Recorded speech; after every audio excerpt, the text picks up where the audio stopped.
अस्सलाम वालेकुम बच्चों, आपको उर्दू के एक नए उन्वान के साथ खुश आमदीद।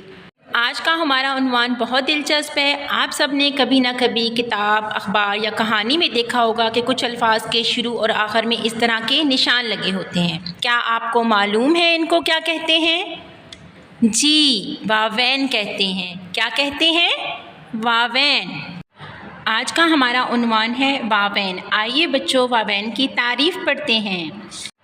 आज का हमारा उन्वान है वावैन। आइए बच्चों वावैन की तारीफ़ पढ़ते हैं।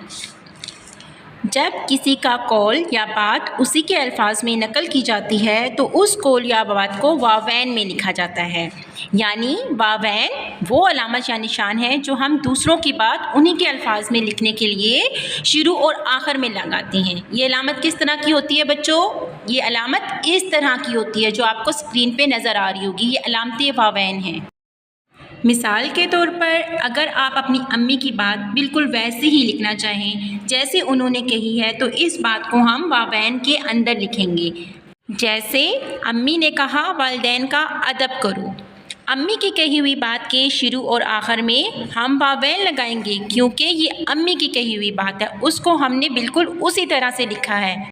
अब हम सबक नंबर 10 एक पहाड़ और गिलहरी सफ़ा नंबर 60 से कवायद सीखें का अगला उन्वान पढ़ेंगे। बच्चों अपनी अपनी उर्दू की किताबें खोल लें। दर्ज झैल जुमले गौर से पढ़ें। दानिश ने कहा मुझे उर्दू से मोहब्बत है। ये दानिश की कही हुई बात थी बच्चों, इसलिए इसके शुरू और आखिर में अलामत वावैन लगाई गई है। अगले जुमले की तरफ चलते हैं। आफिया ने कहा मैं हर तकरीब में उर्दू में बात करती हूँ, मुझे उर्दू बोलने पर फ़ख्र है। ये आफिया का कौल था, आफिया की कही हुई बात थी, इसीलिए इसके शुरू और आखिर में अलामत वावैन लगाई गई है। आखिरी जुमला देखते हैं क्या है। उस्ताद ने कहा उर्दू वाकई काबिल फ़ख्र ज़बान है। तो उस्ताद ने क्या कहा बच्चों? उर्दू तो ये उस्ताद की कही हुई बात थी, तो इसके शुरू और आखिर में अलामत वावैन का इस्तेमाल किया गया। ऊपर दिए गए जुमलों में अलामत वावैन को नुमायाँ किया गया है, यानी इनके जो कौल थे, इनकी कही हुई बात के ऊपर जो वावैन लगाई हुई है उसको नुमायाँ किया गया है।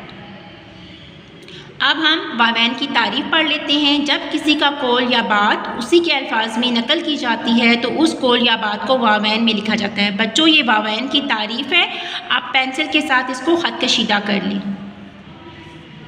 बच्चों अब आप अगला सफ़ा नंबर 61 का सवाल नंबर 8 किताब के ऊपर ही हल करेंगे। सवाल नंबर 8 क्या है? दर्ज झैल जुमले गौर से पढ़ें और मुनासिब जगह पर वावैन लगाएं। पहला जुमला क्या है? उस्ताद ने सिखाया हमेशा सच बोलो। कहाँ पे वावैन लगाएंगे? जी, हमेशा सच बोलो के शुरू में